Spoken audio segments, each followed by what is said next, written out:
Alright, well, just waiting for the Hex TCG thing to start up. We got about 40 minutes before it starts up, so probably just do some chatting here.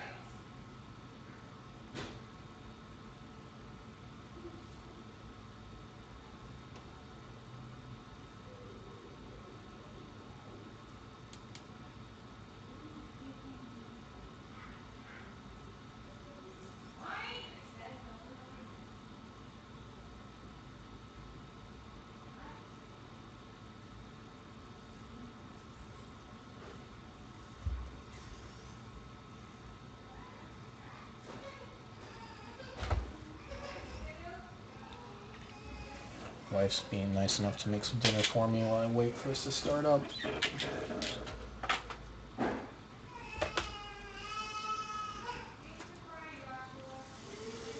So if you haven't heard, Hex is basically a online customizable card game that is also an MMO. It's the first MMO card game. It's going to have a lot of stuff on it. Here, I'll just pull up the page for it.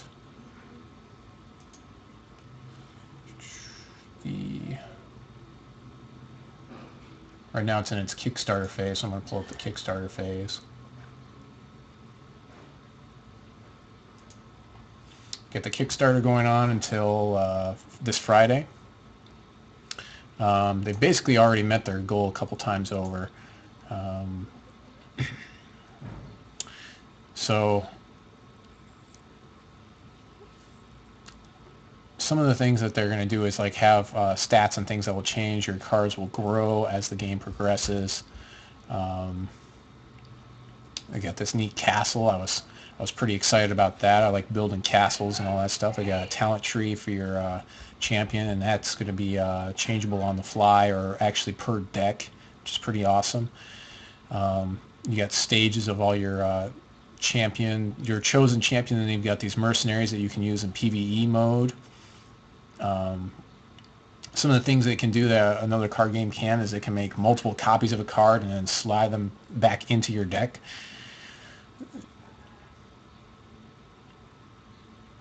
It also has you're going to have these PvE environments where you're going to progress through dungeon-like areas. It's pretty awesome. People are going to be able to form up guilds and go like 3 on, like in this raid mode type of thing. These are the same people that made the World of Warcraft customizable card game, so you know that they're pretty good at doing stuff like the raid types things. First set's going to have 350 cards, and they've already got the next 2 expansions planned. You're going to be able to socket the cards just like you could socket items in World of Warcraft. So you'll be able to actually have some play and a little bit of ability to change things within the cards that you have. There's a double back to each card, which is going to have experience and different achievements that you can meet. So that just adds to the gotta catch them all type of mentality of the game, where it is that you're gonna want to level up your cards and do things with them. You're going to have transforming cards, somewhat like the Level Up. Some of the games that they've made recently, they made the Penny Arcade game. I recently took a good look at that. They do a lot of deck building games. I looked at the Lord of the Rings deck building game and then the DC Comics deck building game. Also watched them play the Walking Dead board game, and everything is just so solid with this company. It's pretty awesome. It's pretty exciting to be able to get in on the ground floor. I'd suggest anybody, getting in while you can. Of course, when it does come out, you're going to be able to play it for free in PvE mode, and then if you want to actually fight other players or play against other players in a competitive mode, then you'll have to get PvP cards. And at $2 a pack, I mean, that's really that's a steal for this game. Another thing that's really awesome, if you get, at a certain level, I think it's $110 or $120 at the minimum, you get this Spectral Lotus. I mean, for me, I've always wanted to have a Black Lotus. I mean, this thing is a little bit different, but it has the same kind of feel to it. And as far as the power level. It's not a mana source. It actually transforms into this black tiger, and then once it does that, it's done for the day. But you get basically a lotus bloom that's going to create one of these every day. So you're going to throw this in the decks, and it's going to be one of those things that you're going to use, and you're going to flip it when you want to push yourself over the edge. So there's going to be a lot of these black tigers roaming around. But basically a 3/1 that draws a card, and the artifact draws a card when it hits the ground. I mean, 2 cantrips. It's pretty ridiculous. Some of the other stuff is, is pretty interesting. Of course, they got the uniques and other stuff like that. We've got this is a mercenary card. So instead of playing your champion that you've leveled up and then modified, you can play with this mercenary in PvE mode. You get those specials with them. And so, yeah, for $20 you can just basically get in on this and start playing it right away. So that's pretty awesome. Moving on down here, let's see how much money would you have to pay to get that Lotus. The Lotus is just so good to me. I mean, that is the only way you can get it is by doing this Kickstarter. So I encourage people to hop on. I mean, you don't have very much time right now. Yep, here we go. So for $120, yeah, you get the Lotus. And so if you were going to go in on any level, and these are unlimited, the King tier. The other stuff, so you can play, basically these pro players are already gone. So that way the pro player gets a free draft every week for the rest of their life. I mean, that's pretty amazing right there. And then most of these other 250s are not taken up yet. But everything after that, because they have like the next tier up, they get everything that the pro player and everything gets. This Grand King gets everything that those last 4 250 people, it gets everything that they get. And Dragon Lord, these are all already gone too, because they also get the draft every week. And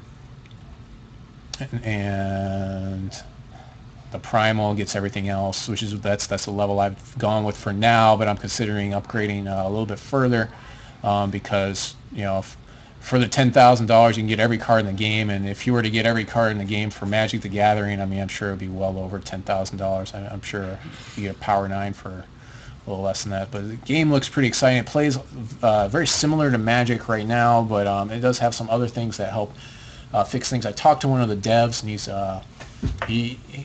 first question I had for him was, why do something where it is that you're going to basically why use mana again? Because it's one of the things that really just hoses the game up, and why go in that direction? And the way it is that they kind of fixed that was with the powers that they're using. So if you have a champion, you have charge powers, and as you play more lands, you're going to build up that charge power, which is going to allow you to stay in the game.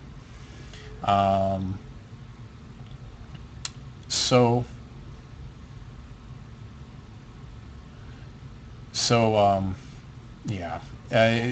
The charge power is going to make it so when you're mana flooded, you're still in the game, which is going to encourage you to put more land in your deck, so there's less chance of you being mana flooded.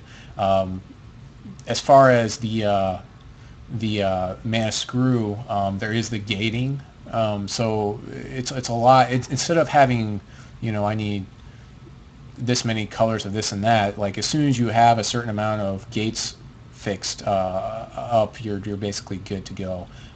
As far as and basically it would be like if I had 2 mountains in play, I could pay red. I basically unlock every double red card in my deck that I can pay any mana for it now. So that's going to help out as well with the I mean, it's kind of hard to understand. I don't think I'm explaining it very well, but it does help out with that.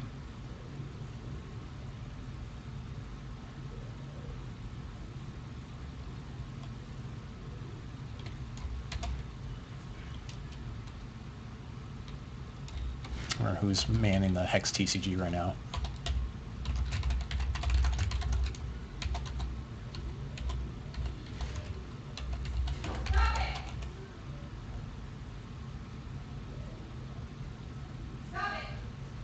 I really wanted to talk to the president. I haven't gotten a chance to yet. I hope that I get a chance to soon. I know that I'm kind of low on the totem pole, but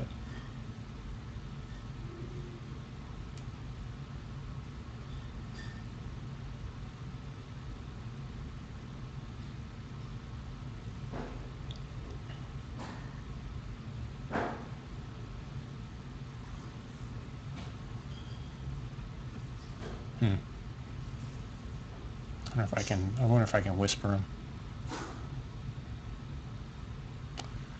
Maybe I can. I don't know. Let's see.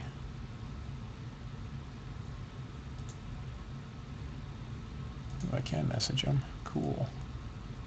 Oh, okay. Well, I guess it does it. Does it like email. I don't want to do that.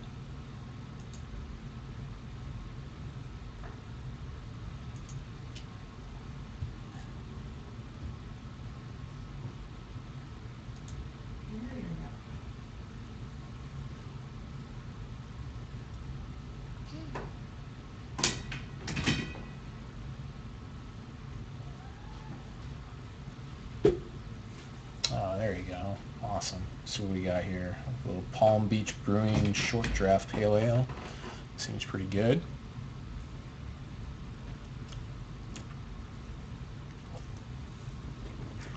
Got pizza's in the oven.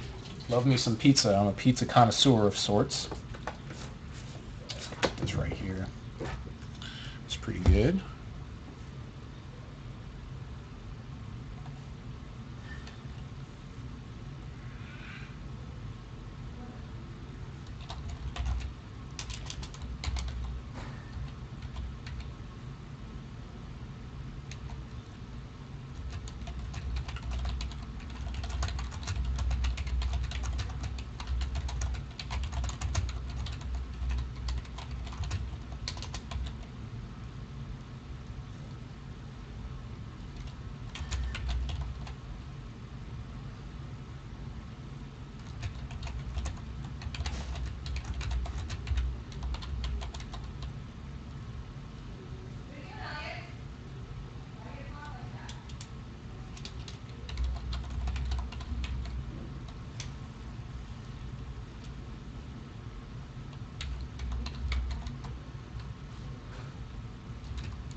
Yeah, good luck getting him to answer me.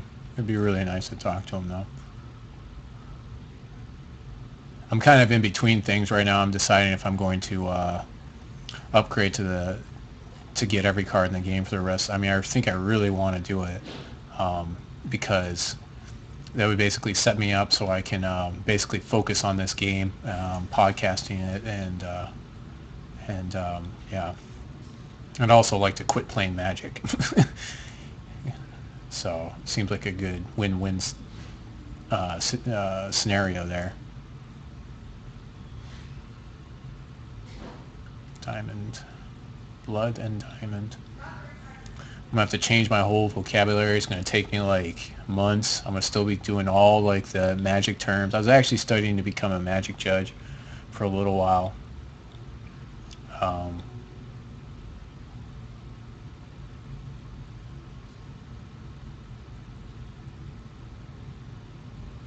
Yeah, I think I got ignored, but that's fine. Not surprising with the amount of people on the channel.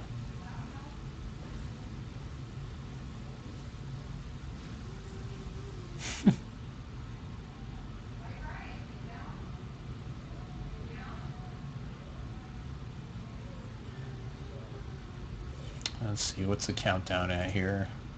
We got another 26 minutes to fill here. Hex puzzle box.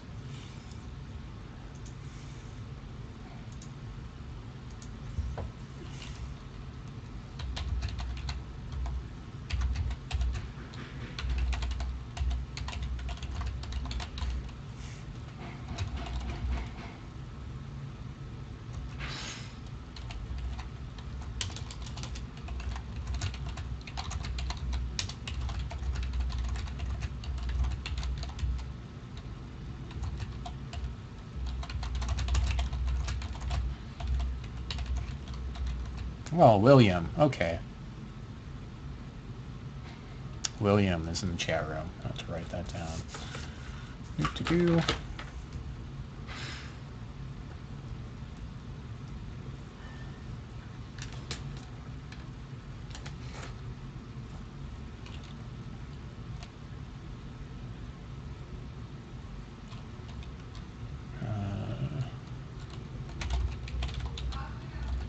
Two blocks.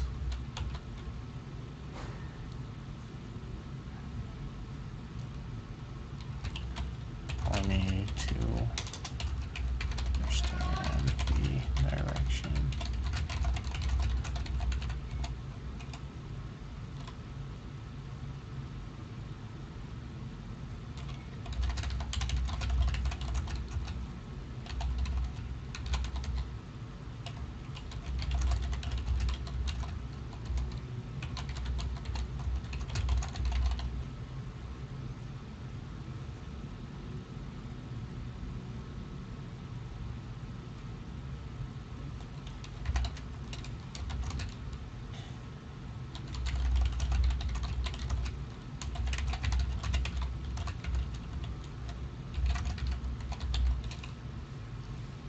Yeah. So originally, so where I'm at right now with the 2,500, I'll be able to make my own card. Yeah, I was thinking about making. I'm going to type this in here.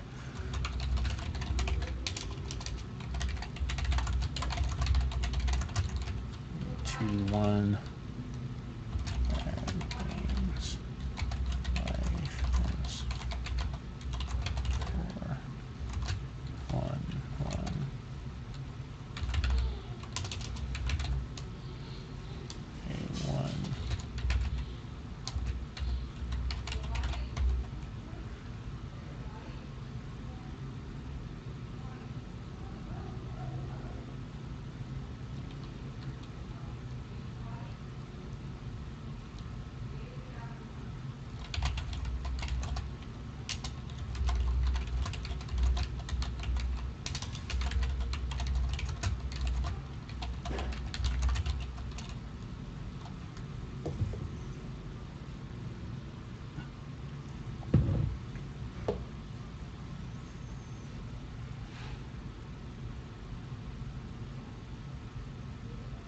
How do you play alpha?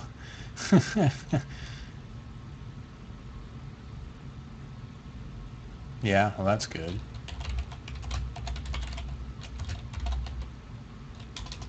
I should call him William. I paid attention. That's his name.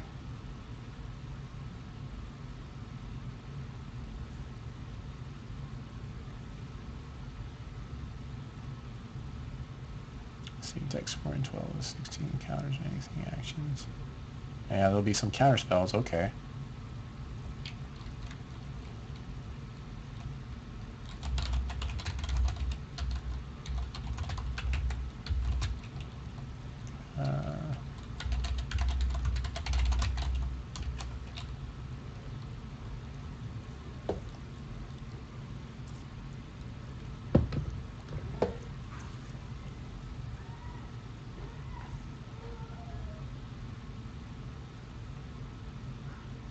No, it shouldn't, because it, no.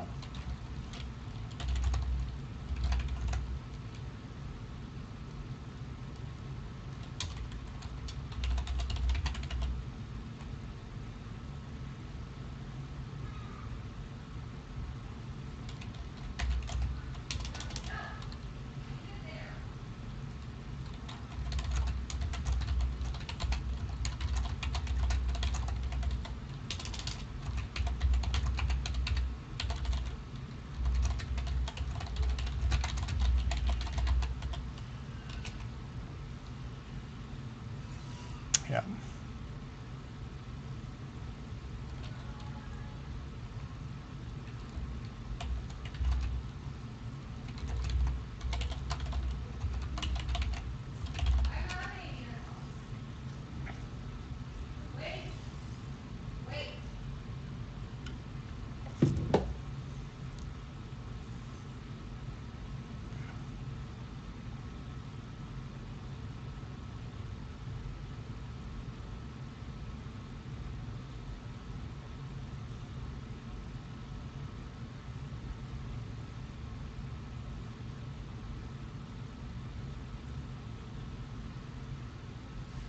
Omen of Oblivion. I should probably look at this card. People are talking about it. Omen. No, that's not it.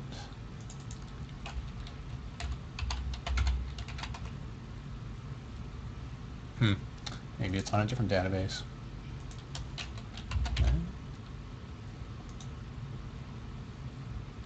No, not on that one either.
Keep defense. Ooh, that's interesting. Yeah, this game's gonna be awesome. I have faith in this game. I mean, they have a developer. So their headquarters is right across the street from the World of Warcraft Blizzard headquarters. They have one of the devs from Blizzard working on this game. So yeah, as far as the MMO portion, it's gonna be good.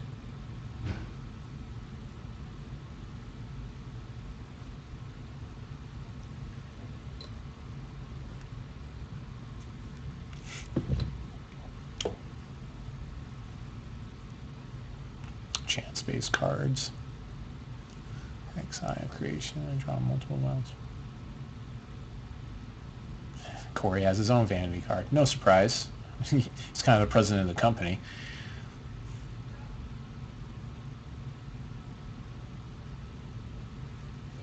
I'm watching this countdown here. Still got another 16 minutes to go. To the right or left. I don't know what that would be a big deal to you. You want to exhaust your, you want to tap your cards to the left. Oh yeah, actually.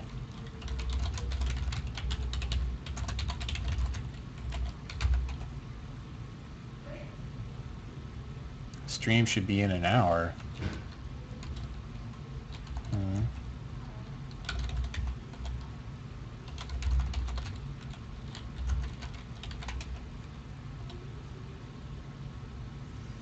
Wow, it might be a little while here.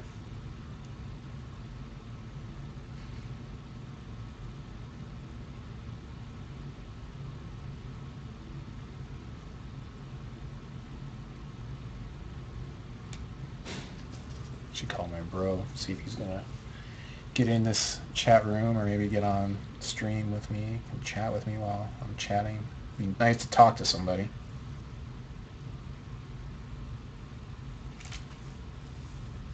Let's see if he picks up his phone.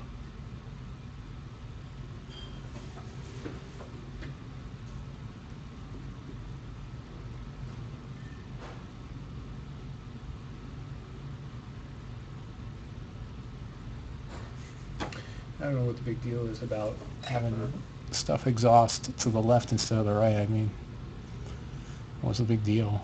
I mean, I suppose they can add it on later. It's probably not something they're going to be focused on. No, he didn't answer.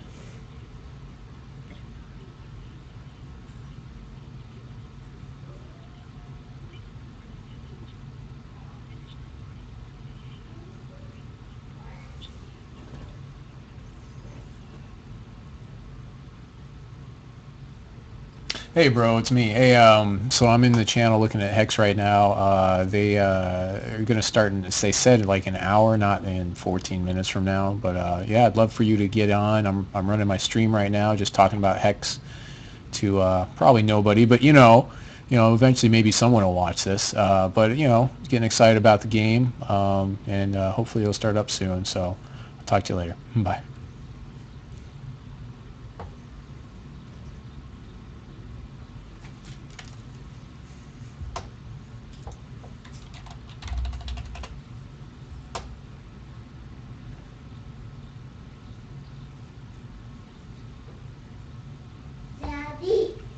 What is it, Elliot? I'm waiting.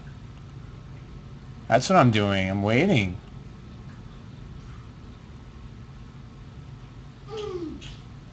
Bonus chest.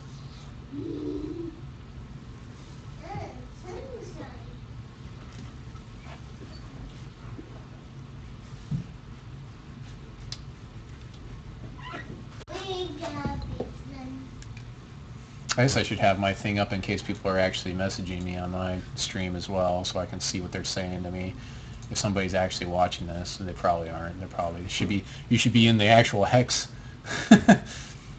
stream, not in my stream right now. But I'll pull that up on my other screen here in case somebody is.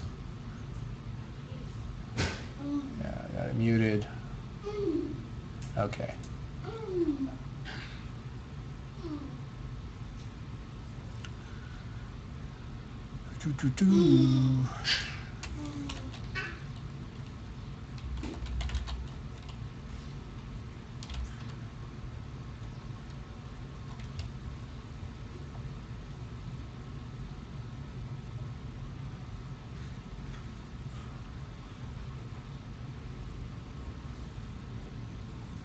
About the novel. There's a novel?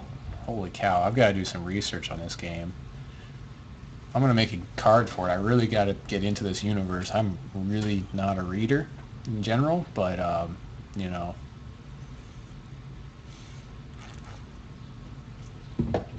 one day they'll make a movie based on this game. Who knows? It depends on if they make this like different universes or if it's all going to be one solid thing moving through it, because magic is in multiple universes. So yeah.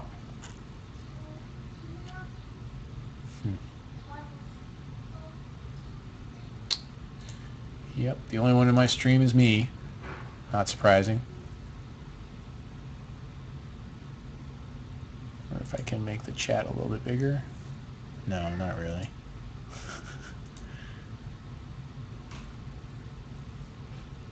Raid leader most will be available after release. Yeah, everything that you're getting. So everything you get with the Kickstarter, you can only get with the Kickstarter. So, like, for instance, if you plan on playing with a lot of people and doing a lot of PvE, and you want the raid leader bonus, you can only get it in the next 6 days. So, I mean, yeah, you should hop on it if you think that this is going to be the thing for you. I mean, $250, I mean, that's 2 boxes of magic cards, really. I mean, it's just so well worth it, and you're going to get 150 booster packs, 4 starter decks, It's just ridiculous. I mean, the stuff that they're giving away to you, which they can do because it's digital media, so they don't really have as much overhead as like a traditional card company that's making paper cards. Yeah, here you go, Raid Leader. So Raid Leader gets the +1 card in opening hand for all players grouped with the Raid Leader for PvE content for life. That's his big deal. He also gets this Kickstarter exclusive PvE card and some customizable sleeves. The what is this? The Guild Master, 10% PvE XP. I guess that's pretty good for all members in the guild. I guess that's pretty good. You can also give people packs. You can give, so you got like 90 packs, and you can open those yourself. So beyond the 150 packs, you get 90 packs of cards.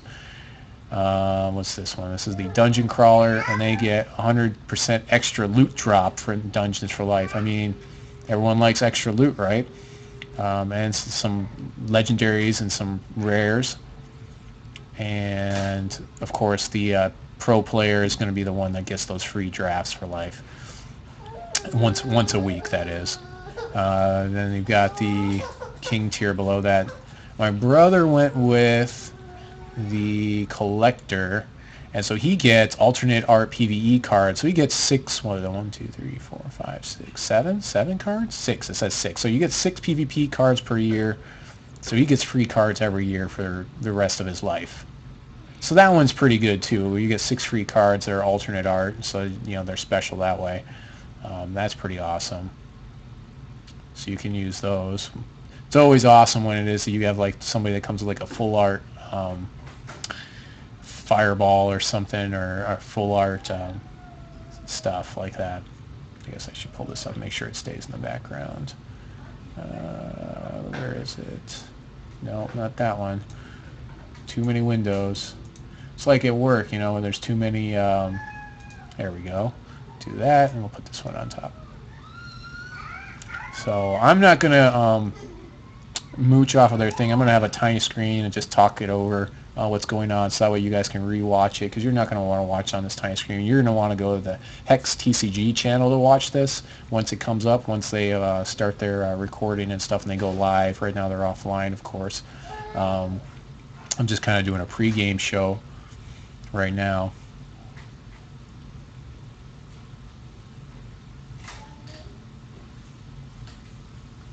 But yeah, I mean, if you're a high-end Magic player, $250. I mean, we got Modern Masters is coming out next week, I know, and that's another reason why I'm really kind of just sour to the Magic ability, because like Modern Masters is retailing at like 140, 100. What is that? Was it supposed to be like $8 a pack? Let's just do the math. The public math is no good. You know, everyone knows that. So here we go. Calculator. 8 times. Well, you don't even get 36 packs. You get 24. Hold on, I messed it up. 24 times 8. Let's say they're $8 a pack. So no, it's not right. It's $7 because 192 is too high. 7 times 24. Yeah, $168 is what the retail is. Should be on these Modern Masters boxes, and because of like things like Tarmogoyf and you know, all the other crazy stuff, Elspeth and the Bob and all that stuff. I mean, it's just ridiculous. To pre-order one of these, somebody sent me a thing, and I was like, pre-order, okay, maybe it'll be, you know, $200. No, it was like $330 or something crazy like that to pre-order it online, because, you know, they're basically price gouging, and that just really frustrates me, because as someone that's not planning on buying the cards and then just flipping them and selling them out to people that are trying to play, that's just frustrating. I mean, it's just as frustrating as when I bought my Nintendo 64, and I mean, the guy was at least nice. I showed up, got my Nintendo 64, bought my game. The guy showed up, and some random guy, and said, "Does anyone else want to buy anything?" Because it was like right when they released it, and everyone said no. And he bought everything that was left. He bought all the controllers and all the games that were left to basically resell them and mark them up on the black market. And that's just frustrating to me. I really feel like card companies need to serve players that are actually going to play their game and not collectors necessarily that are just going to hawk it later. I mean, speculation is one thing. You know, you still have to have a buyer, obviously, but that's just frustrating for me as a player. I've never been one to really sell a lot of my stuff, which is going to really be painful once I have to start selling my Magic collection off.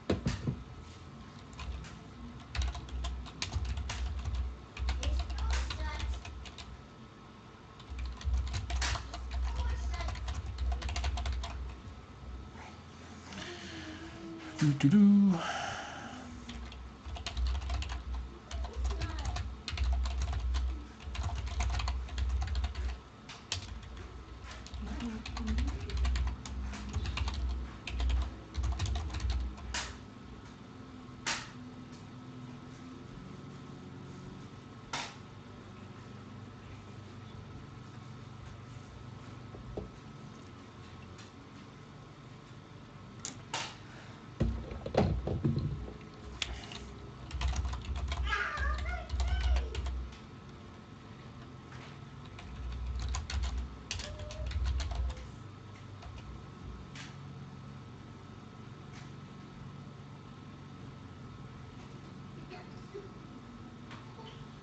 Did I spell Corey's name wrong? Is it an EY? I bet you it is. Let's see, it's in my phone.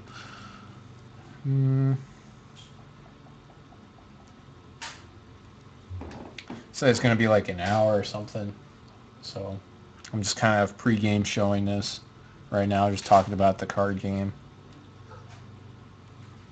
So, is the pizza ready? No, and I don't want to be recorded. And don't talk. Quit talking to me. All right. Appreciate this. Yeah, I spell it with a one. There's no E in it. Okay, cool. So I didn't mess it up.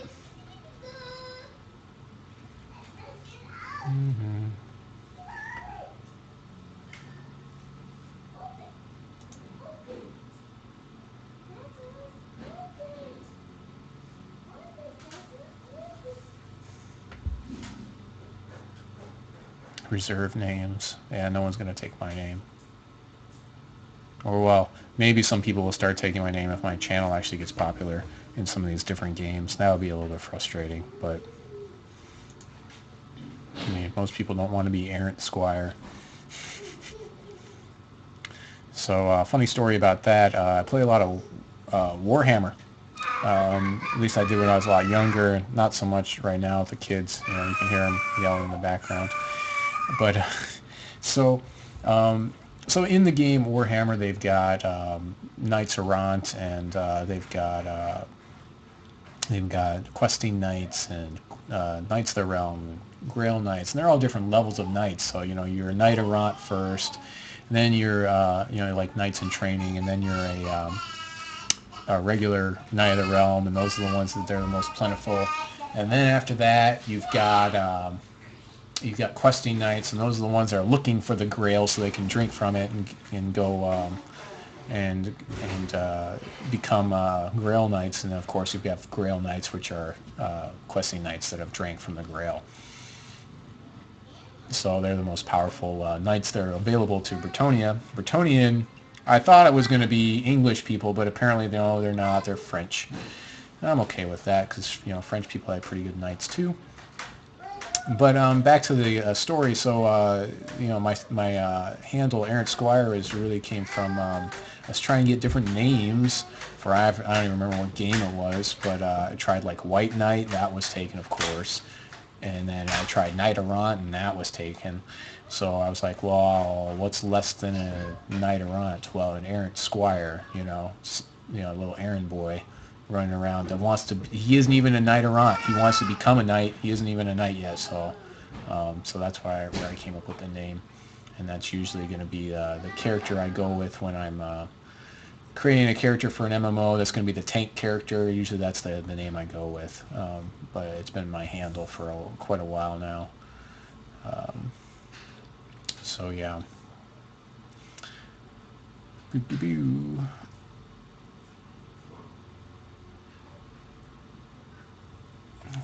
see if anybody's going crazy with the right now. So it was for a while. There's oh wow, there's 7 backers on the 10,000 or more. I might have to up my thing tonight if I decide to. 8 from 15. They just went 3, 4, and then up to 7. They got 3 more. Wow. Let's see anything else. Holy cow, 5,000 just. I'm at 2,500 and there's plenty there. The thing is, people jumped from, so the 5,000 just got cleared out. So the people from 5,000 jumped up to 10,000. Man, I might have to jump up to 10,000 a night. It's crazy. I mean, owning every card in every expansion for the rest of this game's life is, I mean, as long as I trust that the company is going to actually make the game and then keep making the game and it's going to take off, then that's a good thing. So it's to my advantage to support this game in any way possible, obviously.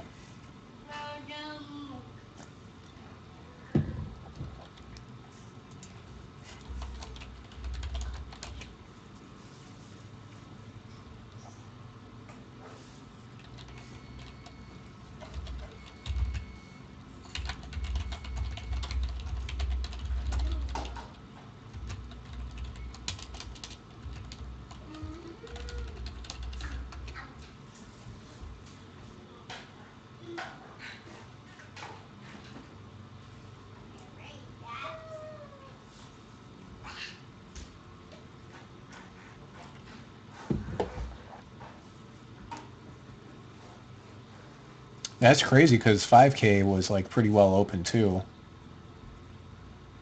Oh man, is it starting up? Oh, no, no.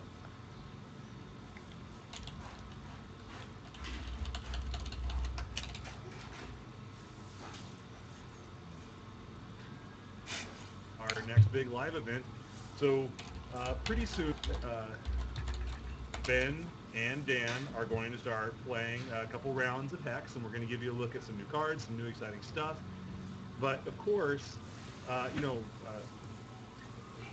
I can't see the screen. Is that on purpose? Sorry, I'm having a technical difficulty, and I really like to look at myself while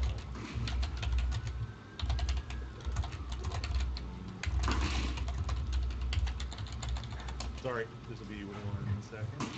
I can make sure that my face is 900 viewers.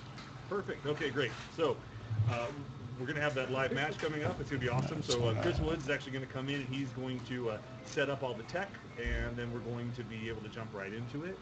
But of course, the big thing on everyone's mind, you know, we did hit the $1.8 million goal, and I know the expectation is that we're going to go ahead and tell you what the next stretch goal is, what's that next green chest going to pop open and unlock. And I definitely want to give that information to you. I'm very excited to announce that we definitely will have that up tomorrow during our update. So I think, you know, we can't give you everything right now. You're going to have a whole stream to watch. That's pretty exciting. And, you know, got to save something for the update. It's hard coming up with an update every single day. Look at, if you can see poor Will, he's, you know, worn to the nub. He's just skin and bones at this point. And it's because The interface looks a lot nicer. Kickstarter's not easy. So Chris Woods is coming in. Chris, are you ready to get this thing set up? I think so. Awesome. So Chris is going to jump onto the first computer, start loading that up, then he's going to jump on this one and get it ready to go. Were there any quick questions, Will, that I can answer? I want to know who the author is. Me too. I have, we're in discussions right now, but the author has an agent, and we're working out the terms for this thing. And there's some stuff that we'd like to do, like I would love to give a free copy of the ebook to everyone, but that's part of the terms we have to work out. So we're figuring that out right now. I also want to do a physical version. I want to actually have the thing for sale in stores. I'd love to go into Barnes & Noble and actually see a Hex novel sandwiched between, you know, teen erotic fantasy fiction vampires and, you know, D&D novels about dark elves. That would be awesome. but we gotta work on it. So, is there any other? Will there be free PvP quick matches, like just if you want to battle against someone real Oh quick? yeah, for sure, for sure. So skirmishing, the ability to just jump in and play against your Yeah, friends. casual matches, obviously. Both That makes I think sense. for the PvE and PvP side. So being able to take your PvE stuff, like your zany equipment, leveled up mercenary deck, and show your friend how incredibly badass you are, and blow them out of the water. That's definitely possible. And those are all just quick to play, jump in, jump out. People want to know if our vampires will have any sparkles or glitter or anything like that. We offer a 100% glitter-free undead experience. I'm very proud to say that I subscribe to the sort of old school vampire, mythology, and no glitter. Will's giving me some hand signals like that was the wrong answer. No, They want glitter? Don't hit the desk. Don't hit the Oh, desk. I'm sorry, I hit the desk. I thought maybe the community was reacting about glitter. I'll put a poll up. How about that? Do you want glittery vampires or not? I don't want to upset anyone, and I know people have No strong glitter. opinions about their vampire sexuality. So, Will, is there anything else? Some of your friends from your days across the street say hello. Oh. YKK says hello, that he used to hang out with you in the cafeteria. Nice. Blizzard has a very nice cafeteria. It's gorgeous. They have a frozen yogurt machine, soft serve yogurt machine. It's delicious. Chris is here to kick me off, so I will be joining you again at the very end, and I'm sure we'll have the chance to answer a few more questions. I know this has been riveting about yogurt and glittery vampires, and I'm happy I could be here for you. So, Chris, why don't you jump on and make this happen? All right. Thanks, guys. I'll talk to you again soon. Hey guys, how's it going? Forgive me, just gonna set this up real quick. Means I will be closing down the client, which you'll get a black screen on the screen there for a second while I install a new version. With that, does anybody have any AI, PvP, general, just like kind of goofy questions about this whole project? Oh, does Collector get free specials on this, or is something already started?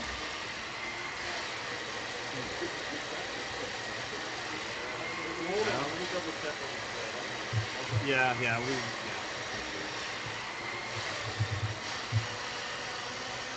Well, yeah, deck list would be nice.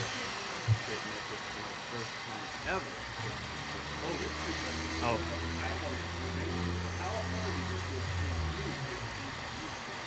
Well, it depends on what loot you're looking for, honestly. So all the dungeons have kind of explosive cards associated with them, which is kind of the sum total of the experience of each dungeon, and that's guaranteed. If you can beat the dungeon, you will get that card for sure. So it's a However, table of we loot, also have like in World of Warcraft. we also have a bunch of just kind of random cards that drop in certain dungeons, maybe not in others. We have hidden bosses in the dungeons that constitute this very special deck that you have to go find all these bosses and beat them to get the cards for the deck. And then on top of that, you need these keys here. On top of that, we have a ridiculous amount of gear. I think 1,500 pieces at this point. Maybe close. Yeah, at least. We have an insane amount of gear that's itemized, so that's the stuff that I think is going to be the most chasing, like the legendary gear. Finding some of the legendary gear is going to be difficult. The expectation, I think, for many people is you will not have all the gear for every card you play. I doubt you'll get all the gear for every card in your collection. I know of 7 people that will, but for the most part, yeah, I would say that you're probably not going to. You're probably going to get, like, say, a fourth of the legendary gear on like a typical playthrough. Right. Well, I mean, if you keep going back through and stuff like that, we kind of designed it so that you could just kind of play through it as an experience, and then you would get rewarded an appropriate amount as you're going through everything. And then that way you'd be able to build up for the next challenge and stuff like that. We never want to put up a stop sign and say, oh, okay, you're going to have to do this 3 more times before I let you succeed. That's not very fun. But you'll get a decent amount of legendary gear, and then you're going to have to go out and trade with other people or just buy for gold off the auction house or something like that to get the absolute piece of gear that you're seeking. Or you could just get bizarrely lucky and just drop what you want. One of the questions was about gear that affects how you play. What we do have is sets. Yes. So sets will affect collector cards, creative cards, there's tons of cool sets on it. So it's kind of like we'll have 3 or 4 different cards that are very similar in functionality or that go for a particular strategy. And so then we'll have one piece of gear on each of those cards that is part of this gear set. So if I have a piece of this particular piece of gear off of Burn to the Ground, off of, I think it's Rage Mauler, I can't remember the 4 different cards for it, but it makes up this particular set, and then you get this brand new card because you put all those pieces of gear on. It's only accessible while you're wearing the entire set. Or you get all of those cards, you get an additional ability. But Yeah, well, they all still get what the gear But is. another. Oh, yeah. They do. There is a set bonus on some of them. It depends on which set you're looking at. And a quick question: can people run dungeons back to back? Is there any energy or any like thing in that? No. Frankly, as far as I'm concerned, I want you playing the game 24 hours a day. I'm not going to do anything that tries to get you to stop playing. No, the dungeons have no kind of Facebook mechanics, I guess they're called. I'm not sure, that prevents you from playing just as often as you like. And will any of our dungeons have a hard mode? All of our dungeons have a hard mode, in fact. We have a special mode that is called Legendary Mode that you can choose. That if you go through a dungeon on Legendary, you get special cosmetic bonuses. You don't necessarily get better drops just because you're playing on Legendary, but your drops look cooler. Oh, let's see his password. Okay, for a second, just type in my password. There we go. Yep, I can tell what his password is by listening to it. Cosmetic, cooler looking Yep. drops, things of that nature. I'm gonna hack into but, it later. Nothing like directly gameplay related. What makes it hard? What makes it hard mode is you have to play with a Highlander deck, which means that you have to play with a deck that has no more than 1 copy of any given card in the deck except for basic resources. So that's the harder version of trying to run a dungeon in base. There's also additional encounters. We kind of juice some stuff up, things like that. But for the most part, the big challenge comes from trying to do the dungeon with a Highlander deck instead of a typically built, for this, for that. I believe we are. I'm just checking real quickly to go into the deck editor, make sure that everything's showing up and I'm going through the data correctly. It is. There's your card Highlander. for What's the other today. deck And called? Ben, Ben Stoll, our lead designer, he will take you through the rest of this process.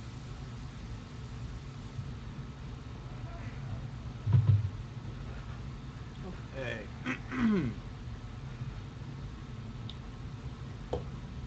Hey everybody, Ben Stahl here, the lead TCG designer for the PvP half of Hex. And today I'm going to be battling with... I'm Dan Clark, lead of development on Hex TCG. And what we have for you today is we have 4 decks that we're going to be showing off. And we're going to play them against each other, and then we'll take the winner from 2 matches and play those against each other. And we'll be walking you through that and showing you some new cards. Alright, so I think to get started, why don't you go ahead and open up Bunnies. I'll challenge you in just a second here. Okay.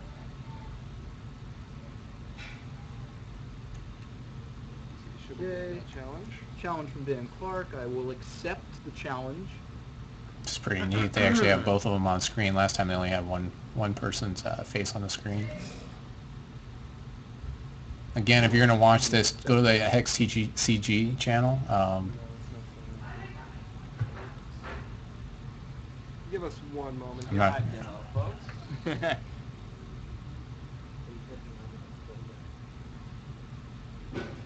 No, I'm not. Not sure if I can make it any bigger for myself, though. Alright, Oh, it does get bigger. we'll try challenging you.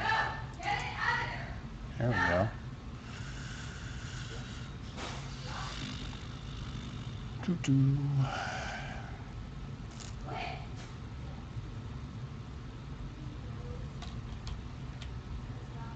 Alright, looks like we are connected here. Let's see.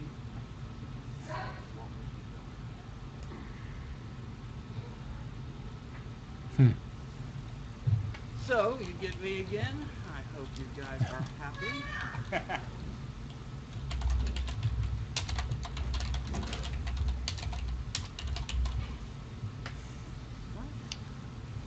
Tangled up tubes.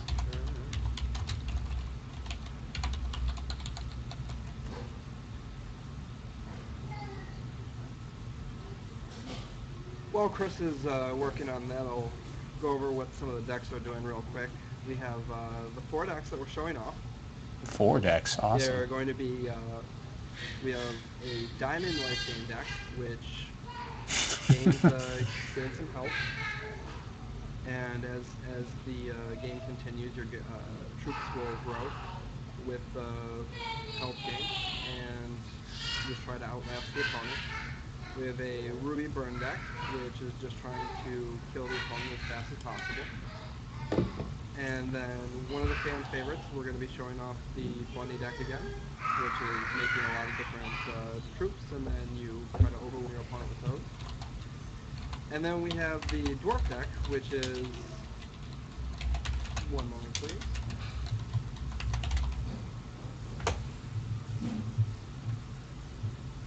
And the dwarf deck, which we actually haven't shown off before, but what the dwarves do is that they use a lot of different pieces of the puzzle, essentially, and they're all attempting to build and construct other artifacts and larger troops to try to win the game with those.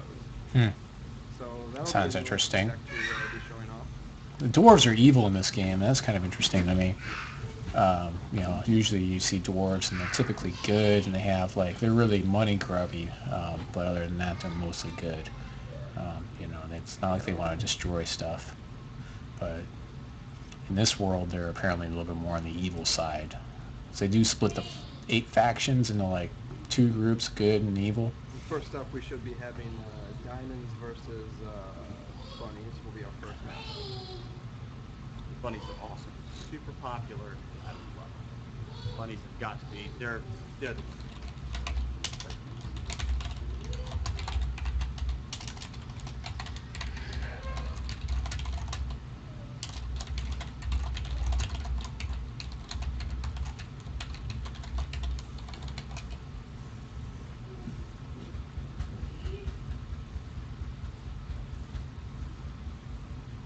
Wow, you guys really love the bunnies, don't you?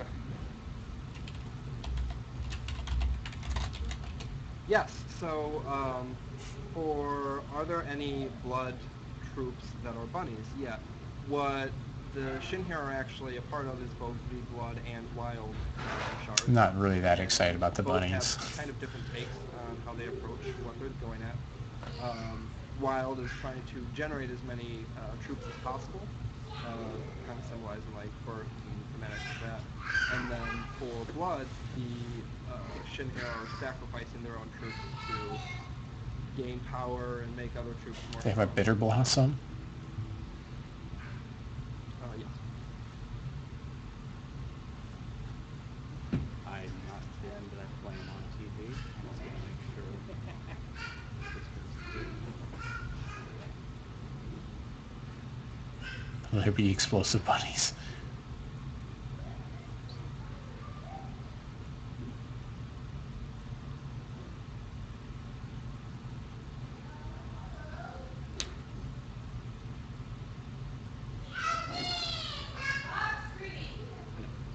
Okay. You guys are gonna have to give me 5 seconds to do something really quick. I'll be right back. All right. Oh, Chris is gonna get he's- us started here, and Ben's gonna hop back over, and we're. Make sure the hamsters are on the wheels, turning the wheels. If anybody has any design or development questions, we are more than happy to answer.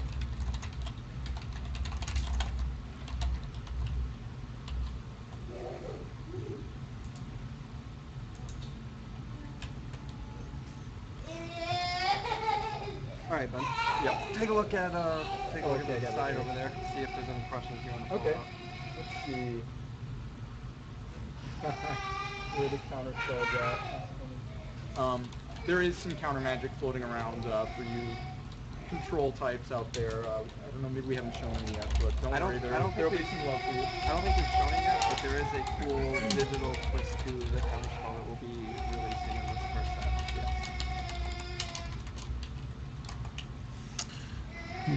Yes, there are blood-based bunnies.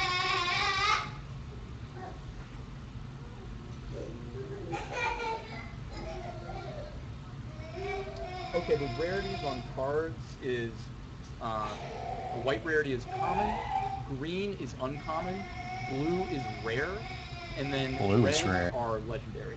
Huh. Blue is rare. Sexy dwarves. We'll talk to our art guys and see what we can do, but yeah, you know, to each his own. I don't know if objectively most people would consider the dwarves very sexy, but Also, we will be having a mill-based strategy inside the game, and that's where you try to bury every card of the opponent's deck into the discard pile.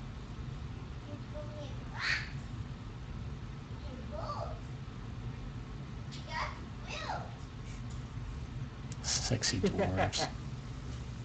How many sets per year? 3. I mean, we're looking at 3 sets per year right Yep. I knew that. So we should say a major release about every 4 months.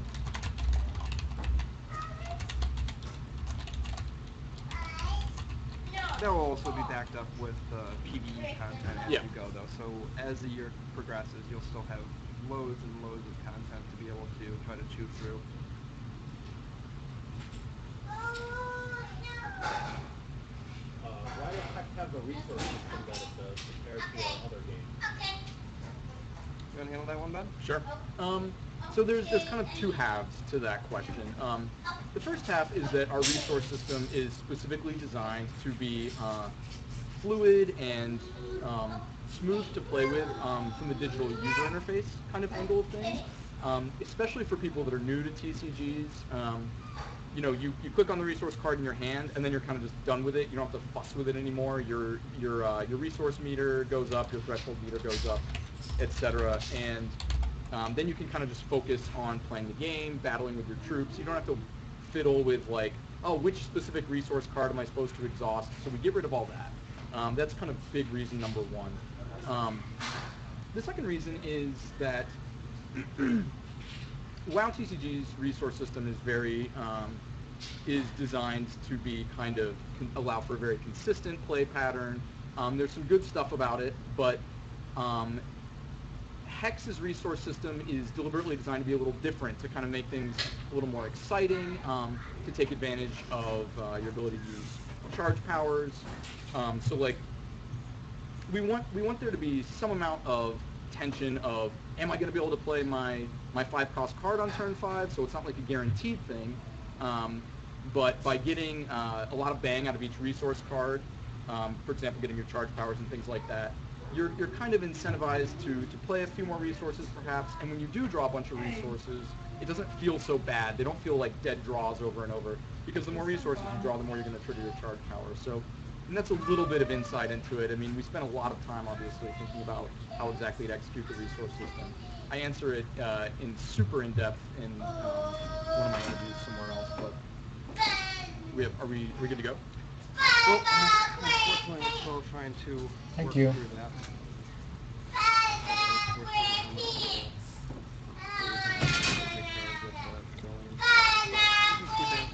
For the time. What else do we have?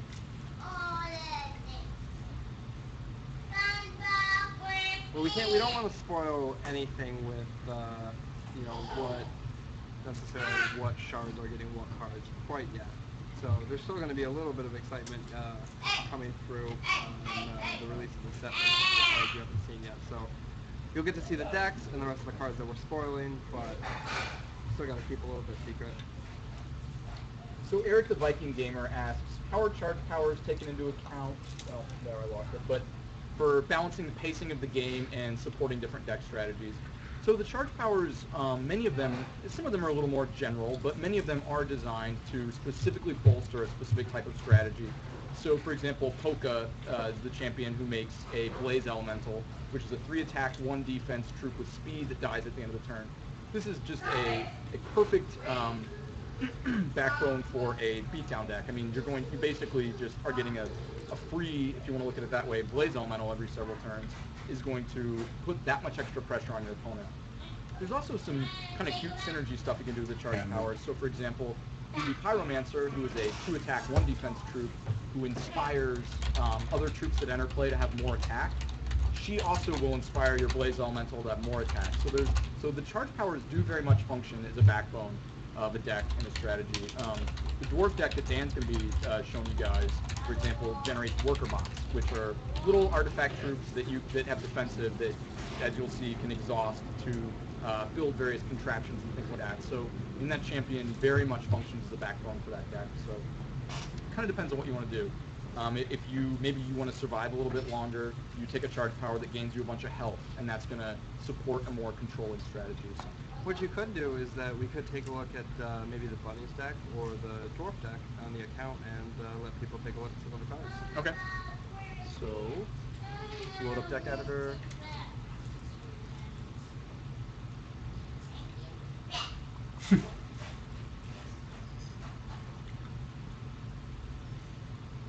Yes, there will be new champions and new expansions. The funny thing is that they could sit here, not even play the game, and people would still be like stoked about it. Answer that question real quick. They could sit here all night, the whole thing could air out, and people are still going to want to play this Why game. don't we go ahead and let them take a little bit of a look at some of the dwarf stuff that we have going on? Okay. Which dwarf? Or hold on, let's do bunnies. Let's hold off on the dwarves for just a second. All right.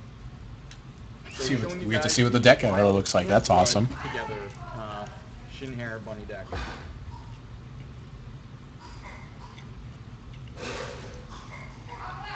Alright.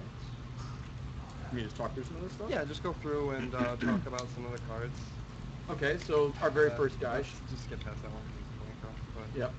Okay, so here's the Blood Cauldron Ritualist. This guy is quite powerful in both constructed and draft. So this guy, as you can see, you guys can see this, right? Maybe they can't. It's kind of blurry. No portrait yet. Okay, so this guy's a 2-cost 1/1. You can see he has Sacrifice a Troop to give him +2/+2 for the turn. All right. So this ability is very powerful in a deck that is good at making a sea of Battle Hoppers, which are the little 0 attack, 1 defense guys. we're having an issue with displaying the art. So Okay. let's see what we can do about that. All these pieces have artwork attached to it, but we're having an issue. Yeah, I don't know why the card art's not displaying, but necessary sacrifice, again, Blood taking advantage of sacrificing lots of little troops. This guy says sacrifice a troop when you play it, and you get to draw 3 cards, so ensures that you don't take your foot off the gas. This guy, just another very powerful kind of just dude fighting in the trenches. He's a 2-cost 2/1. And he says whenever another Shin Hair is destroyed, he gets permanent +1/+1. So, just a good guy. This guy, the Mushwalkie, one of my absolute favorite cards.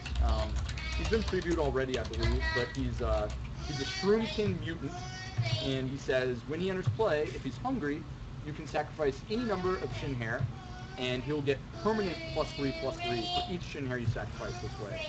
So, I mean, this guy can be as big as a 13/13 on turn 4. So he's pretty nasty. Slightly bigger than that. Right. You can still get chump blocked, though. I've Wretched seen stuff like Brood. that before. That's really This nothing is big. a constant, so meaning it'll stay in play. And this one says, at the start of your turn, you lose the health, and you create a Battle Hopper and put it into play. So, yeah, go for it. Okay, and that's the end of that preview, and here's Chris Ward. So yeah, that's pretty powerful. Noticed, which I actually noticed from watching this. Is that Cards have art. That's the problem with baseball. that is Give me for that. similar to the banned card in Magic, but it doesn't have flyers, so it's not as good. These guys, then we'll get this thing. And it costs 3, whereas the other one costs 2. What was that called? Turfairies. I forget what it was called. Basically, it made a fairy every turn, and you got. It's actually incredibly difficult to concentrate on browsing directories and clicking on things. Something you think is really simple and carry on a conversation. So if anybody wants to see me continue to fumble with that, please shoot some questions as well, because I'm sure it will look hilarious when you play. Chris is actually known around the office for 2 things: immaculate hair and being able to fix computers. So So this is probably not the best day. This is a good hair day for me. I think, yeah, this is good, right? Maybe I should cut it off a bit here. no, it's looking good. It's looking good. I'm thinking, I'm liking this. Yeah. Is that Ace Ventura? Reprints are something that we'll consider in the future, but of course we gotta make a lot of cards first, and then later on we'll probably consider that. We'll eventually move into rotating sets, and once that happens, we'll look at reprint cards.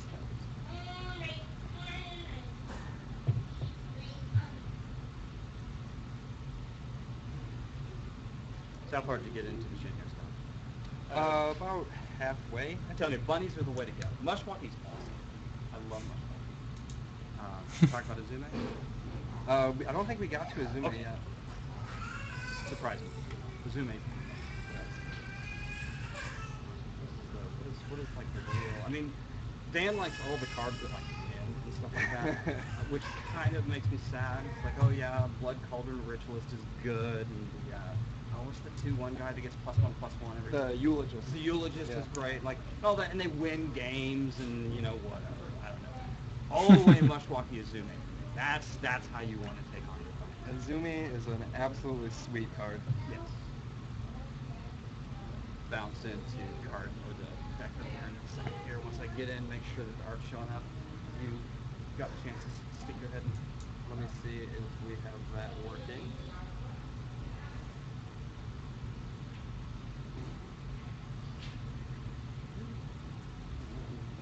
When will we be releasing the Christmas cards?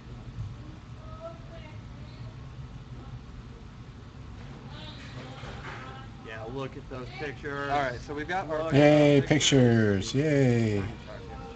Ooh.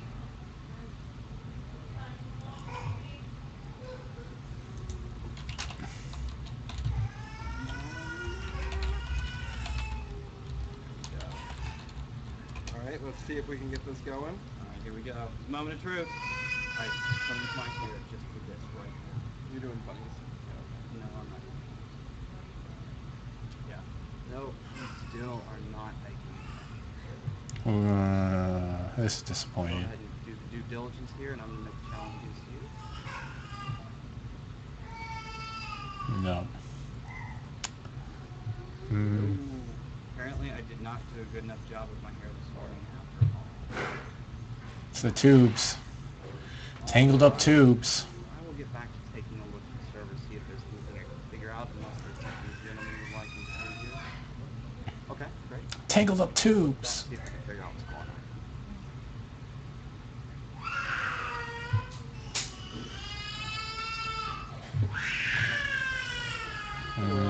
Sounds like there might be some problems downstairs. As we've said, many times, we're still pre-alpha, so these sorts of things are going to happen. We tried to, I think we overreached a little bit. We had a bunch of new cards and a bunch of new effects we wanted to show you for this live stream, and so we tried to push it all in last night. Everyone was here super late, and it looks like we overreached a bit. Okay, the new build that we put up this morning is having a connection problem. So Chris is working on it right now, and if he can get it ironed out, then we'll definitely still do this. If not, then we'll be here all night again tonight until tomorrow, when we will reschedule. Will, is this something we can reschedule to do tomorrow? Well, the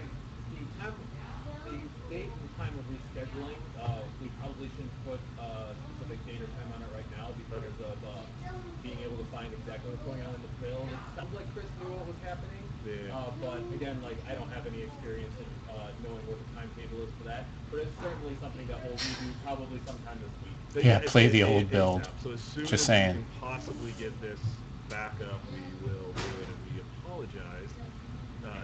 One of the things that we've heard over and over again is how interesting this Kickstarter is because we're so far along in the process. And as you can see today, we're far along. We've got a lot of work done, 2 years worth, but we're still a little ways from the finish line.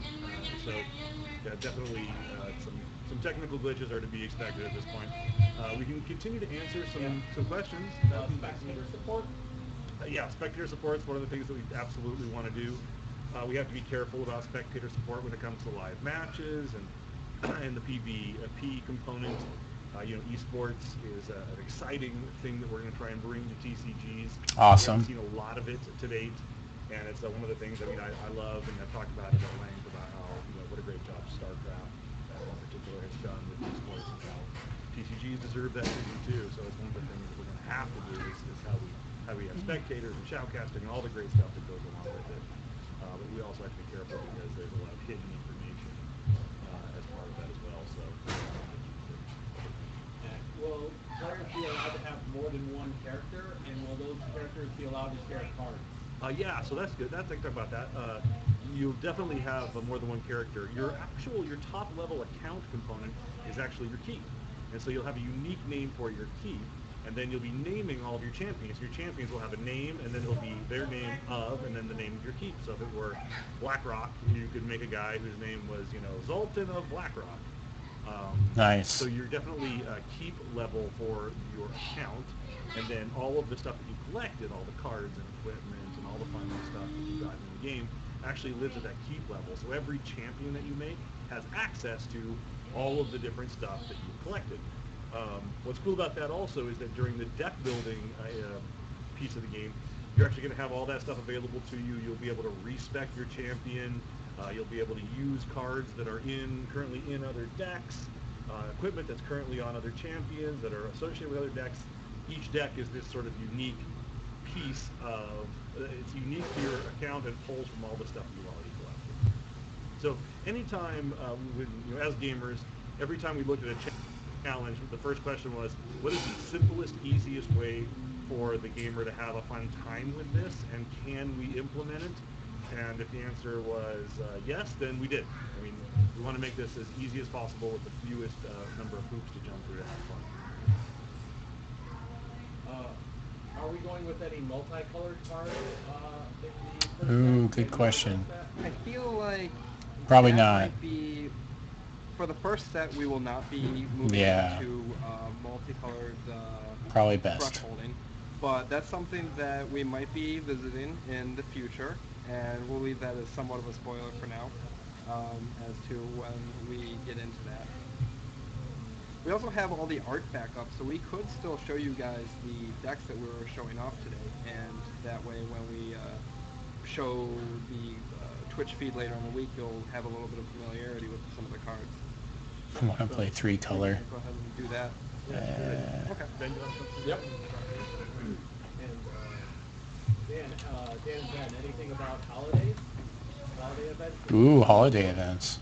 Yes. Well, actually, Yeah, we have an entire roster of holidays that some bear resemblance to holidays that you may be familiar with, and some are completely new creations. But we believe that putting in holidays are a All the super World of fun way for Warcraft MMOs, stuff. the whole persistent universe component. Yeah, that was always fun. Give you a little treat now and again. And for us, we have the added piece of potentially having holiday cards that have special effects or work differently depending on when you play them. So, if we have a special holiday card that has a much larger power on the actual day of the holiday, that becomes this kind of fun tournament thing where everyone wants to jump in and play in tournaments on that day. And maybe that might even be a PvP card we throw in.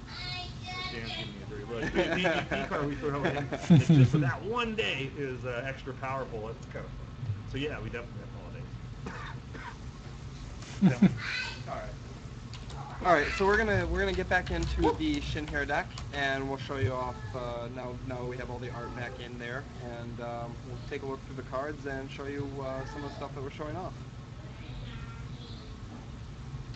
Right. So, should I pull the bunnies deck back up again? Yeah, Or let's we wanna- finish off the bunnies deck, and Okay. then we'll take a trip through the dwarf deck and let people see what they're up to. Please. Okay, I'm loading up the deck editor. Okay, there it is. Alright. Thank you. We are surprisingly photogenic, aren't we? Will players be seeing new champions with each set? Yes. With each set, we'll always be coming out with new champions. The number of champions we release is up to us, but with each set, there will be new champions to help out different decks and be able to work with old decks and that sort of thing. Yep. Another So I saw a question earlier, which was, if I sacrifice a Shinhair to the Blood Cauldron Ritualist, will the Shinhair Eulogist also get the bonus? And the answer is yes, for whoever asked that. So yes, those guys are friends with each other. So here was the Mushwalkie, the Giant Shrinking Mutant we looked at. Here's the Wretched Brood. Ooh, kind of gross and cute at the same time, maybe? That's the one more where gross every than turn you cute. lose a health, but you get a Battle Hopper every single turn. We have this guy, the Sensei of the Milky Eye. He's, when he enters play, you draw a card. So again, just a good way to keep getting more and more bunnies into play without running out of cards. Runts of the Litter. This is, pound for pound, the best way to get a jillion bunnies into play quickly. So for 2, you get 3 Battle Hoppers. into play right on turn 2. 01 Battle And then, of course, a Hoppers. good follow-up play to this card is the Bucktooth Commander, who says all your other Shin Hair get +1 attack, +1 defense. So quite a good man. Well, Yeah. quite a good rabbit. And then we have Evolve. So similar type of effect. Each troop you control gets a permanent +1 attack, +1 defense when you play it. Okay, here we have Uzume, the Grand Concubunny. So she's unique. She's an important character in the lore for the Shin Hair, and she's got 2 abilities. Her first Create a ability Battle says, Hopper. if Uzume is in your opening hand, you can reveal her, and if you do, create a Battle Hopper and put it into play right away. So before the game even starts. Return, create a And then random, once you finally get her into non-unique play, Shin She Hair. has, at the start of your turn, create a random.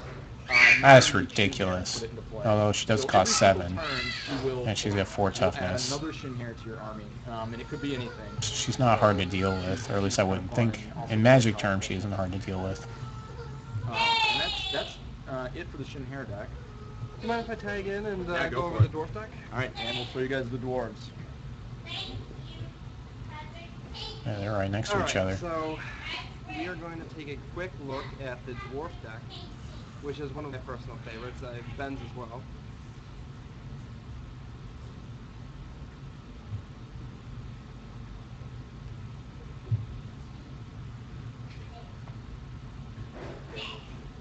And we can do this with the pilot box tomorrow. We figured out the problem. Okay. So when the builds were rolled back, we weren't able to, there was an issue with the rollback, so it's being fixed right now. That's what we're just going to say tomorrow at the same time. Okay, so Tomorrow we at the figured out same what that bat issue time, was. same bat channel, huh? We had a problem when we rolled back the client, so what we're going to do is we're going to be able to do this again tomorrow at 5, and you play all the 4 decks and same time. Same time. Exact same time. And so if you guys want to join us again for tomorrow, we'll be good to go. I'll still go through this dwarf deck here. So the dwarves revolve a lot around using artifacts and building their own artifacts and just using them, and a lot of the dwarves get better with artifacts and reduce the cost of them somewhat.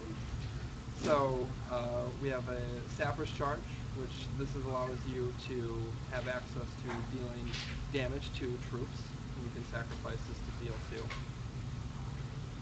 We have the Charge Bot, who's like the workhorse of the dwarves. It's very cheap and allows you to charge a champion.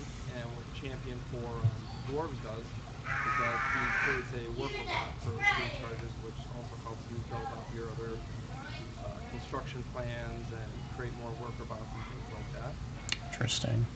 Research Adept, when this guy enters play, you just get to draw a card. So a lot of the dwarves are used for exhausting, so the stats on the dwarves aren't necessarily as big as some of the other races. We have the Research Librarian, and this guy is once per turn. You can draw a card for 7, and it costs 1 less for each artifact. Oh, okay. That makes It's sense. easier to use. So Very you could be for 0. And one of the strongest opening leads for the dwarf deck is beginning with the Technical Genius. He allows you to play all your artifacts for 1 less cost.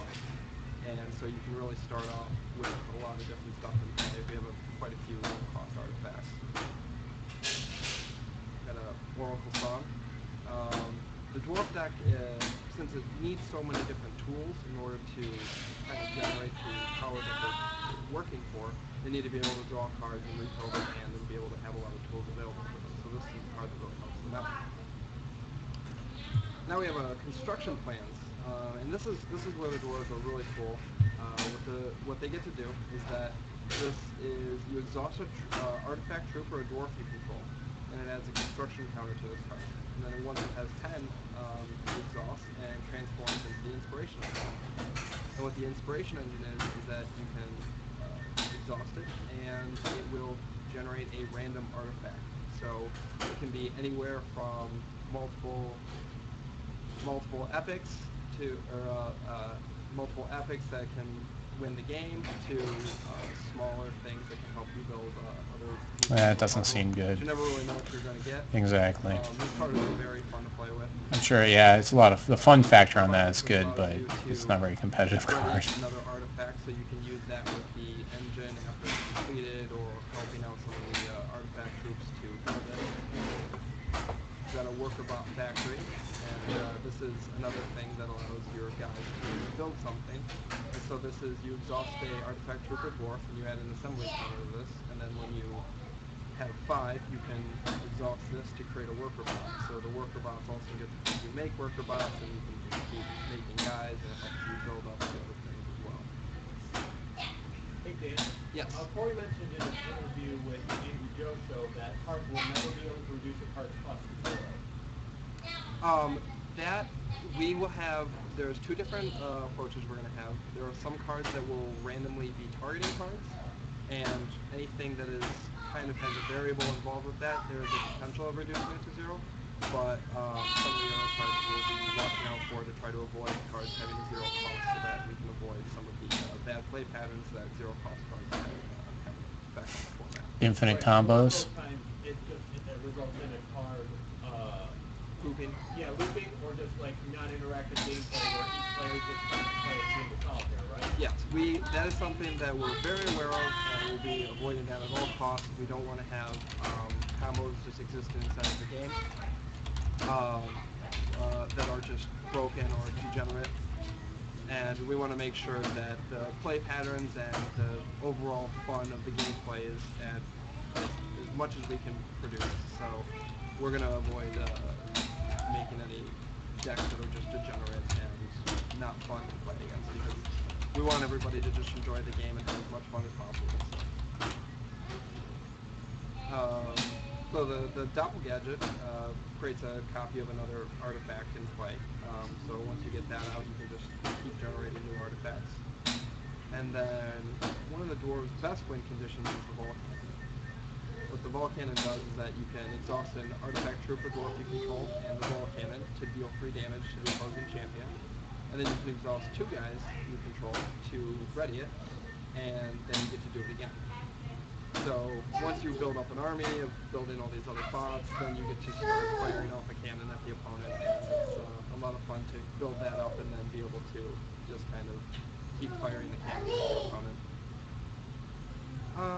And then one of the last cards is the Heavy Welding Bot, and this just allows you to rebuild another cheap artifact that's in your discard pile and put it back into play. So I will say that having infinite combos online is really, really annoying to go through the steps, so it's probably best that they don't actually have those infinite combos. that's what we have going on for the Dwarf deck. It's a lot of fun, and you'll be able to see it tomorrow at 5.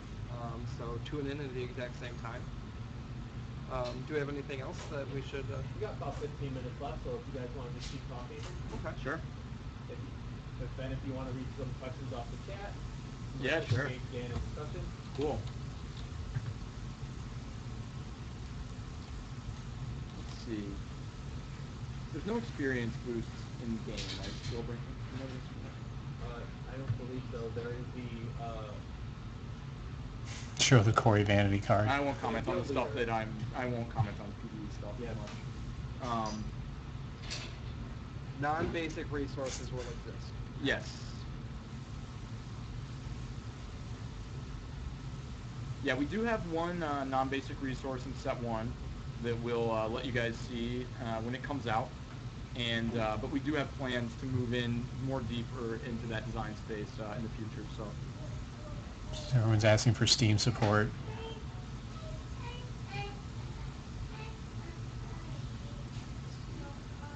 Are there any questions that you guys have also seen on the forums or in the Kickstarter comments that you'd like to address?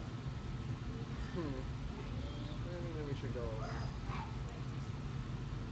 Steam keeps asking. I believe that players of opposite factions will be able to raid together, right? But I mean, again, I'm not positive on that one. Everyone wants to see Secret Lab. Oh, yeah. So Everyone's asking about Steam. They're not answering. I get they may have answered it before.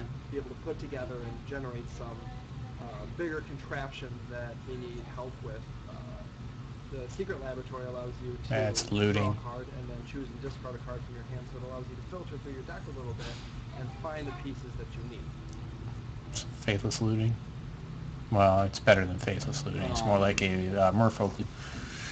They can't be targeted because it's an artifact, How or not as tournaments easily. will be just totally dependent on the tournament type. Some of the format types will actually be split into kind of multiple levels of competitiveness. So we'll have drafts that pay out to just first and second place for people that feel very confident and very competitive and want to try to take, go for the full glory. And we'll also have kind of more everybody wins friendlier payouts where top four will receive prizes.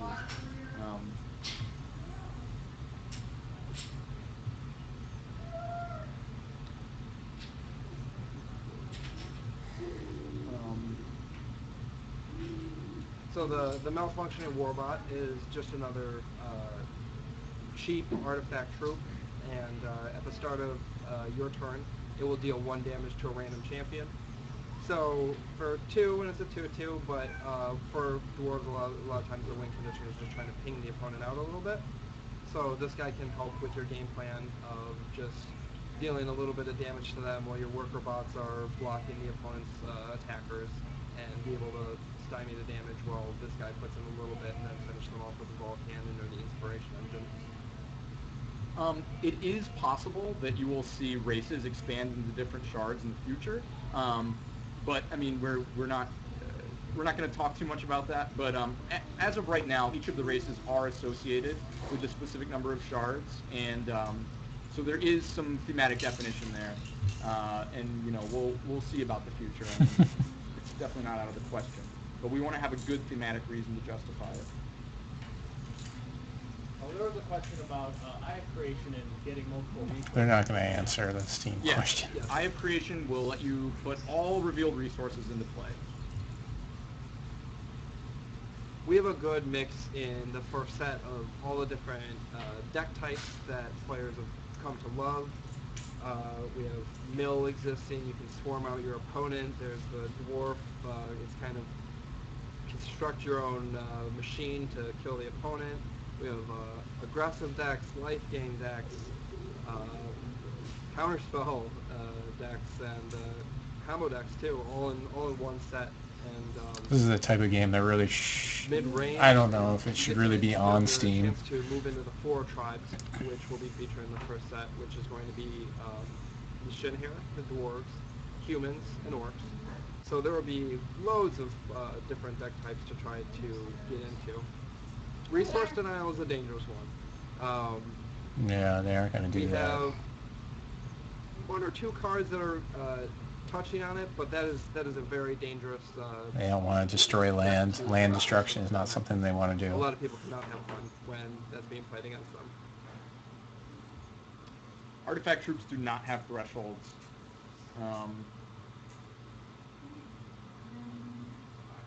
The thing about resource denial, though, is that you can only use your charge power once. if per someone turn, just, regardless of how many charges you have. you can't guarantee that you're always going to be able to destroy all their lands.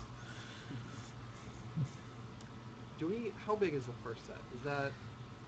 Yeah, we've talked about it. I think the first set is, I want to say it's like 360 something.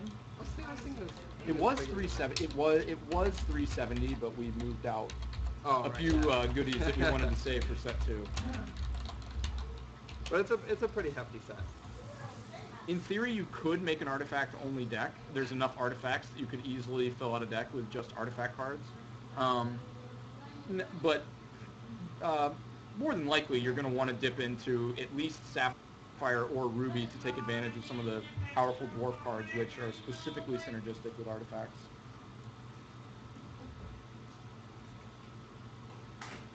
No limit on constants in play. So how Omen of Oblivion works is that when you play it, you search the opponent's deck for any one card, and you have it target that card, and then when that card is drawn, it gets removed from the game, so the opponent has essentially skipped their draw, and you get to play 2 additional copies of Omen of Oblivion, and so that way every time they ever draw one of those cards, you get to make 2 more copies and target new cards. Spell Shield is, it's one of the keywords that, we have to be a little careful with because it can engender potentially pretty negative play patterns. feeling like you can't. It's the same thing with even to a greater extent. The invincible keyword shares this potential issue because it can be unfun to feel like your opponent has this thing and there's nothing you can do about it.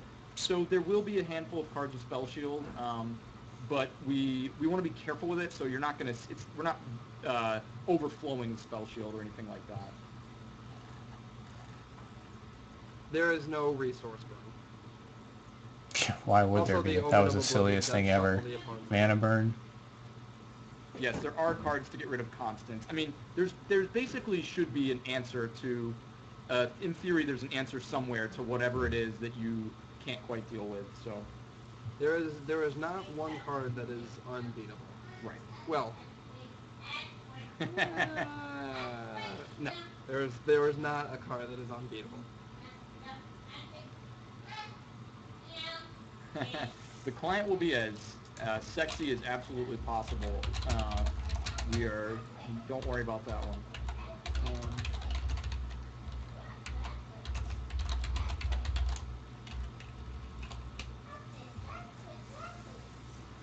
So I don't know if this functionality is in place now or not, but there will be a little icon on the bottom of the card that will show you whether that card is designated for PvE or for PvP.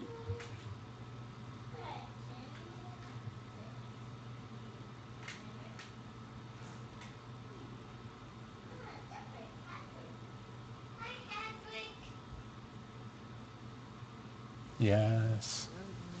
Lotus Garden cards will always Wait, be what's that? PvE. PvE cards will probably be good forever. Would you consider the set one as a set that will be able to provide people the building blocks for the decks in the future? And then, so how would you differentiate the feel of set one versus set two and set Okay, three? that's a or great set four? question. So set one kind of gives us this unique challenge. I mean, because it's the first set, so to some extent we would like it to be not too complex, not too different, not too much going on, because this is going to be a lot of people's first experience with Hex.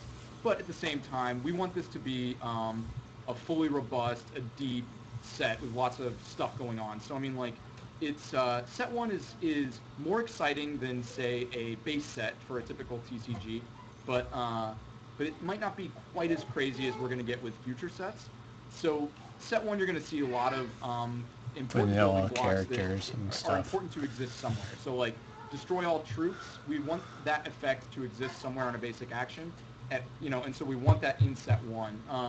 Yep. Set two Wrath. is A an wrath extension effect? of the block that set one That's is setting good. up. So set two, you're going to see we're going to take some things. Some of the major mechanics we put in set one are going to go to a slightly crazier, more involved place in set two. And then That's a good question. Will once it we move support on the to popper the format? second block, we'll probably be living in a very specific, unique, and new place in Entrath, the world, and you'll see a whole host of brand new mechanics and things like that. We really wanted to ease everybody in with set one. There is a lot of really cool stuff that's going on, and as each set continues, we get to just be crazier and crazier as you've become accustomed to the game, and we're really going to be able to show off Digital Space even better and better with each set moving on. Yes, if you cannot draw a card from your deck because there are no cards in your deck, you will lose the game. So that is how that works. I think Dan mentioned earlier that having a strategy where you basically bury all the cards in your opponent's deck, that is a viable deck that you can build using set one cards. Yeah, mill decks. We'll have Yeah. decks that are both very gimmicky or theme-centric, but there's still plenty of things where it's just jamming a lot of the best cards or your favorite things together, or having just good interactions going across the board that don't necessarily have to be playing into a theme or a gimmick. And plenty of those decks will still be existing.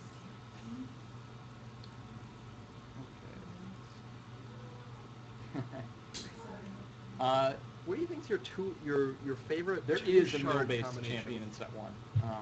So free spoiler. What? What do you think is your favorite two shard combination in set one? I would say I'm partial to two. I like Sapphire Ruby specifically because dwarves are my favorite deck. I also am a big fan of Blood Diamond. There's a very powerful Blood Diamond control deck you can build. I think Blood Diamond is probably one of my favorites too. Yeah. Hey guys, I went and found Kevin Jordan, so he'll be joining us to answer some questions about crafting and PvE. Awesome. All right, come on over So here, some of Kevin. those questions we were not able to answer, Kevin can probably. You want to? Swap in for one of you two? Okay. Either one. I'm gonna get up and pass it over to Kevin. Or yeah. One. Yeah, One come on. person. So this is Kevin Jordan joining us. Hey guys, how you doing? And so Kevin is lead systems designer. That's right. And so a lot of the PvE questions that you guys have been asking, he's going to be able to help out with answering those. But Kevin, people have questions about crafting. What can you talk to them about that? Well, crafting we're still working on, but right now the basic concept is that you would break down any cards or items that you didn't want or couldn't sell or get rid of in any other way, and break it into component parts, which you could then use to build other things. Neat. Cards, items, and potentially even cosmetic things and other things you can only get through the crafting system. Basically, we wanted to add Interesting. some kind of additional value to each item or card you get from the game, so that just in case you don't like that particular thing, you can turn it into something else. Right. And what else have you been working on, like during the Hex process? Making sure that all the equipment works. Can you talk to them about the different gear slots and some of the choices they'll be able to make? Yeah, so all the equipment that you've seen so far previewed all belongs to one equipment type. So each type of equipment goes into a particular slot. And so when you find all of your different pieces of equipment that you want to attach to certain cards and play with in your deck, you'll have to actually equip that to one of the 6 slots that each of the champions has. There's a helmet slot, a chest slot, gloves, a weapon slot, a trinket slot, boots slot. And you basically have to decide what is the best item to put in each of those slots. So you won't be able to equip 3 pairs of boots that all might appear on different cards. So there will be some mixing and matching. You'll have to figure out what the right combination of piece of equipment to use on your character for that deck that you want. And you won't be able to get everything you want. So we think that's part of the fun of the PvE experience, is trying to figure out the best way to maximize your creativity and your deck building experience. And there's a lot of different combinations with that to explore. Yeah, there is a pants slot too. Sorry, I might have forgotten that. Leggings.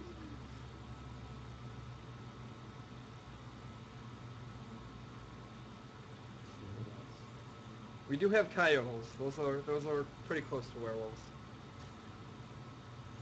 Not sure yet if we'll be able to craft PvP cards. We certainly don't want exclusive PvP cards that are coming out of the PvE system. We don't want anyone who plays PvP to feel like they have to do PvE. We want to encourage it as much as possible, but it won't be forced. And can you tell people about some of the options they'll have when deciding to defend their keep? Like the different, crafting tentacles or birds or archers on the walls or anything like that. Right, so you'll have your keep set up, and basically people will be able to attack it, and you'll be able to set up decks to defend it. And you'll get a variety of upgrades to your keep. Some of them will be cosmetic, and some of them will affect that particular experience. And so, once again, you'll have like a suite of options, and you'll choose which ones you want to use to maximize the types of decks that you're putting up for keep defense, or just the best overall defensive options, so that people have the hardest time crafting your keep. And what happens when you fail to defend your keep or defeat someone's keep? There's a reward, right? Right, so you set up what's basically a bounty for defeating your keep, and you also have a buy-in price. And so if someone wants to attack your keep, they have to pay a price to try, and if they win, then they get the bounty that you've assigned to them. And if they don't win, or even if they do, I guess, the price that they put up to challenge your keep goes into the pot. So basically you're building up the value of taking down your keep, and as the value goes up, more and more people hopefully will be interested in trying to crack it. So when you're crafting cards, will you be able to know the materials that you're getting when you're crafting that card, when you're breaking it down? Haven't worked out all the details yet, but I generally like knowing what the outcome is, especially when you're trying to break down something that's a really valuable card. We might have some variants or occasional goodies at the end of the crafting system that are more rare, but generally speaking, we want people to know what they're getting when they're breaking something down. Yeah. Who's your favorite superhero? My favorite superhero, Batman, I think I have to go with.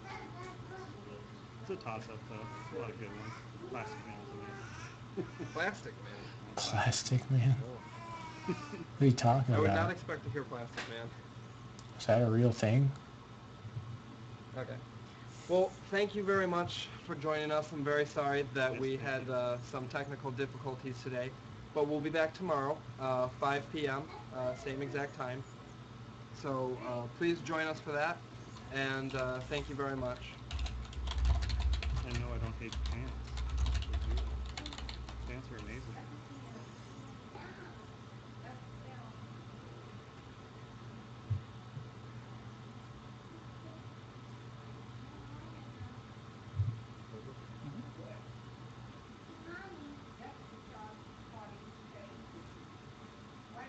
All right, well, there you have it. Nothing today, really. I guess I'll try to stream again tomorrow if it comes up. But yeah, still excited about this game.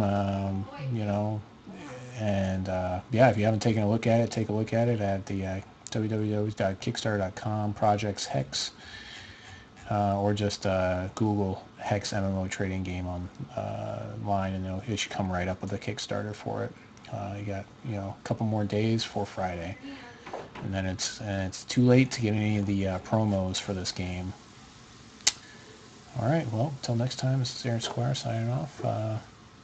God bless you and your families, and try not to rage too much, all right?